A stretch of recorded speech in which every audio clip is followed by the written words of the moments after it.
వేసవికి ముందే ప్రకాశం జిల్లాలో తాగునీటి కష్టాలు మొదలయ్యాయి. దాహార్తిని తీర్చే బోర్లు మూలన పడ్డాయి. తీవ్ర వర్షభావంతో జిల్లా పశ్చిమ ప్రాంత గ్రామాల్లో దాహం కేకలు వినిపిస్తున్నాయి.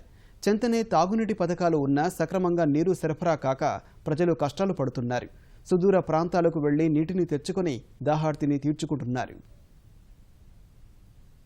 తీవ్ర వర్షాభావ పరిస్థితులతో ప్రకాశం జిల్లా వ్యాప్తంగా తాగునీటి కష్టాలు నెలకొన్నాయి. ముఖ్యంగా పశ్చిమ ప్రాంతంలోని ఎర్రగొండపాలెం నియోజకవర్గంలో పలు గ్రామాల్లో తాగునీటి కోసం ప్రజలు తీవ్ర ఇబ్బందులు ఎదుర్కొంటున్నారు. కోట్ల రూపాయలు వెచ్చించి నిర్మించిన దూపాడు, ముటుకుల, నడిగడ్డ తాగునీటి పథకాలు ఉన్నా ప్రజలకు నీటి కష్టాలు తప్పడం లేదు.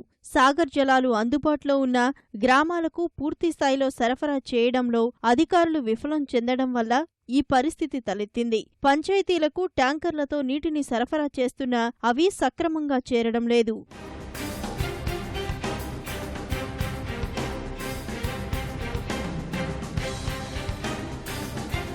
పుల్లల చెరువు మండలంలో 17 కోట్ల రూపాయలతో 43 గ్రామాలకు సాగర్ జలాలు అందించడానికి ముటుకుల ప్రాజెక్టును నిర్మించారు. పైపుల లీకేజీ, అధికారుల నిర్లక్ష్యం కారణంగా కేవలం 15 గ్రామాలకు మాత్రమే నీటి సరఫరా జరుగుతోంది. త్రిపురాంతకం మండలం దూపాడులో 55 గ్రామాలకు తాగునీరు అందించేందుకు 25 కోట్ల రూపాయలతో తాగునీటి పథకం నిర్మించగా కేవలం 20 గ్రామాలకే తాగునీరు అందుతోంది.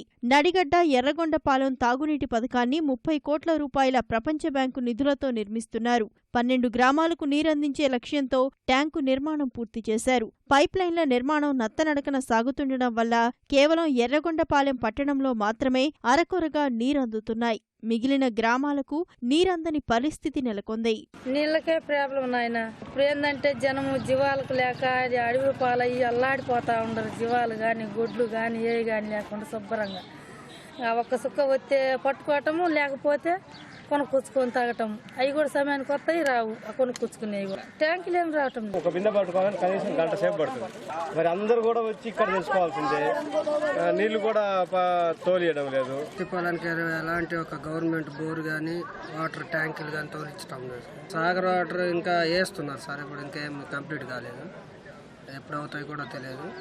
వాటర్ ప్రాబ్లం అయితే చాలా తీవ్రంగా ఉంది సార్. నియోజకవర్గంలోని పలు గ్రామాల్లో ఒకే బోరు పనిచేస్తోంది. వాటిలో కూడా సరిగా నీరు రాక ఇతర ప్రాంతాలకు నడుచుకుంటూ సైకిళ్లపై బిందెలతో నీరు తెచ్చుకుంటున్నారు. పెద్దపోయలపల్లిలో బోర్లు ఎండిపోయి ప్రజలు ఇబ్బంది పడుతున్నారు. పొలాల్లోని బోర్ల నుంచి నీరు మోసుకుంటున్నారు. ఒకటే బోర్ అండి, ఆ నీళ్ళ బోరు. జనమంతా ఇబ్బడికి అందరూ ఒకరి మీద ఒకరు పడి పట్టుకుంటారు. నీరు వచ్చిన వాళ్ళకి అందుకే అందన వాళ్ళకి అందటల్లా ట్యాంకులు వాళ్ళు బుద్ధి పుట్ట తోతులు లేకుండా నీళ్ళంటే ఒకసారి రాస్తారు. అల్లాడుతున్నాం నీళ్ళకి. బోరేస్తామన్నది వేసి లేదు. ఇంతమందికి రావాలంటే రావు నీళ్ళు. అసలు ఒకరోజు వస్తే ఒకరోజు రావు. నీళ్ళు లేక అల్లాడి చేస్తున్నాం. వానలు కురవక ఏం లేదు. కరువు కాటం నీళ్ళకు ఇబ్బందిగా ఉండదు. ప్రజెంట్ అయితే నీళ్ళు ఏమో సరిపోవట్లేదు. నీళ్ళ గురించి చాలా ఇబ్బందిగా ఉంది. సాగర్ నీళ్ళు అనేది తొందరగా నీళ్ళు సప్లై అయితే ఇంకా ఇబ్బంది ఉంది. లైన్లు వేసారా? లైన్లు వేసారు. వాళ్ళని అడిగితే వదులుతాంలే, ఇంకా టైం ఉంది, అది ప్రకాశం జిల్లాలో దాహం కేకలు మొదలయ్యాయి. పశ్చిమ ప్రాంతాల్లో భూగర్భ జల పాతానికి పడిపోవడంతో బోర్లలో నీళ్లు రావడం లేదు. ఇటు బోర్లో నీళ్లు రాక ట్యాంకర్ల ద్వారా సరఫరా చేస్తున్న నీళ్లు సరిపోక ప్రజలు తీవ్ర ఇబ్బంది పడుతున్నారు. ఇప్పటికైనా అధికారులు, ప్రజాప్రతినిధులు స్పందించి తమకు నీటి సమస్య తీర్చాలని ప్రజలు కోరుతున్నారు. ఖజా వలి, ఈటీవీ న్యూస్, ఎర్రగొండపాలెం.